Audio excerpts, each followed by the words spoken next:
Today is February 8th, 2022, and my wife is 41 weeks pregnant with our son Luke. Because Asia is SARS-CoV-2 positive, the hospital policy does not allow fathers to be present at the birth of their baby boy. Now, when Asia and I are faced with the fearfulness of uncertainty, we're reminded once again who is in charge.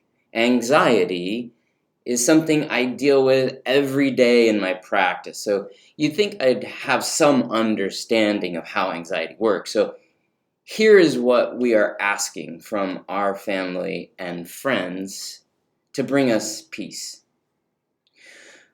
What I know is that what you believe matters. What do most of the patients in our practice believe in times of uncertainty? Well, they don't believe God exists. They might have been even raised in a Christian home, but lost their relationship to a creator and sustainer God, because they think we are a random cosmic accident, a chance consequence, the end result of randomness of mutations and good luck. Our outcome, therefore, is determined by the physical motion and the collocation of atoms swirling in our brain. We can only reach a conclusion from this belief that our life is ultimately meaningless. Because if the sun burns out and the earth grows cold, and that is all that there is, nothing we do, good or bad, matters in the end. We simply cease to exist. We're back to stardust. Conventional wisdom, then, for anxiety is that the world says turn toward self-empowerment. The answer is within yourself. But what is going to come from just trying to change our emotional response to a hospital policy? What will come from trying to gain control over an outcome we are powerless? Who can we look to for help if we are alone in the universe? I mean help that comes in a tangible, concrete way for things beyond our control.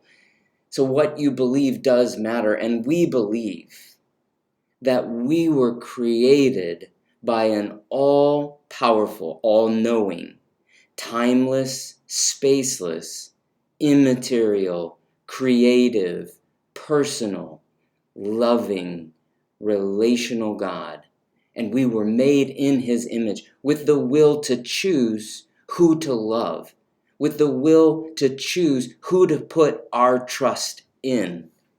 And we will trust the one who brought us out of the storm when I was dying in the hospital. We will trust the one who answered the prayers of our friends and family, His faithful servants who gathered, who trusted, and devoted themselves to God's will. He answered their prayers. Behold, I am making all things new. So what is a relationship with Jesus? What does devotion, being committed to a relationship with Him, look like? What does it mean when we encounter things like anxiety in our life? Things like fear of the uncertainty?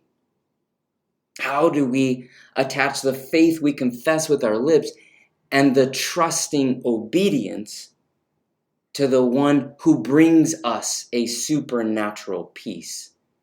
How can we trust God is good and He is trustworthy in the times when the outcome is not what we want, not our will? Well, in the garden called Gethsemane, the faithful and obedient friends of Jesus fell asleep in His time of need. Jesus was facing the rejection of His own Father, who could not be there for Him. What did He do? He trusted and prayed. Jesus had not known anything but love from his Father. Jesus even loved his friends who were asleep when he needed them. He loved them so much, he wanted them to be restored to a relationship like he had with his Father. How can his Father love those who fell asleep? How can his Father love those who once rejected his Son? Jesus was giving his body up to his accusers who mocked and insulted him, beat him and reviled him. His Father would have been there if there was any other way, but a holy and loving Father has no place with betrayal, with sin, and with death.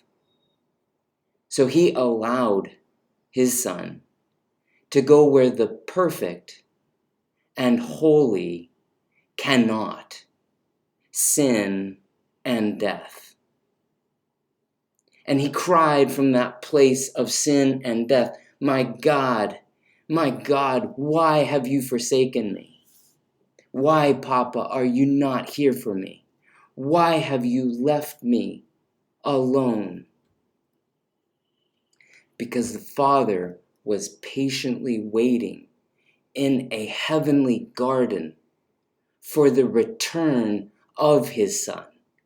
And a multitude of every tribe and every tongue, every nation and every people who put their trust in this redeeming love. So we are asking all of our friends and family who put their trust in the one true God, the only one who promised he overcomes the world, he overcomes illness, he overcomes suffering and death, to pray for our family as we welcome Luke into this world with the certainty and trust in the Creator, the Sustainer, the holy, loving Father who is trustworthy and good, who allowed his Son to go where he could not, so that you and I could call on him when we are faced with the trials in this world, so we can overcome anxiety and fear, like a hospital policy that does not allow fathers to be present at the birth of their sons.